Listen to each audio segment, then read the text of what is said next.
पोहोचलेले आहेत, तर उज्ज्वल निकम जवळपास 53,000 मताधिक्यानं या ठिकाणी आघाडीवर आहेत। राजाभाऊ वाचे यांनी देखील आघाडी घेतलेली आहे, तर शांतिगिरी महाराज अपक्ष म्हणून आता सर्वत्र या ठिकाणी आपण पाहतोय मविया असू दे किंवा अर्थातच भाजपा यांच्याकडून आता सेलिब्रेशनला सुरुवात झालेली आहे।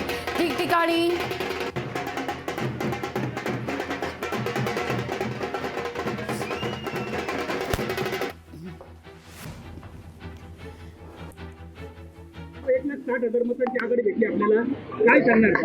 हा नेत्यांनी दाखवलेला विश्वास, आदरणीय उद्धवजी असतील, आदरणीय राऊत साहेब असतील, यांनी दाखवलेला विश्वास, सर्व शिवसैनिक आणि महाविकास आघाडीच्या सर्व पदाधिकारी नेते यांनी उपसलेले कष्ट आणि मला असं वाटतं की सर्वात मोठं काम सर्वसामान्य जनतेने दाखवलेला विश्वास, त्यांनी दिलेले मतं हे श्रेयाचे मानकरी ते आहे। 70 दिवसाचा प्रवास झाला आणि आज यश पदरात पडलं, कसं वाटतं?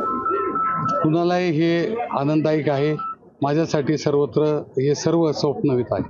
मोठा महाशक्ती समोर सांगितलं होतं की सिन्नर मधला उमेदवार आहे, सिन्नर मधले त्यांना मतदान पडणार, मात्र आता जर आपण आकडेवारी बघितली संपूर्ण लोकसभा मतदारसंघामध्येच आपल्याला संपूर्ण आघाडी भेटलेली आहे।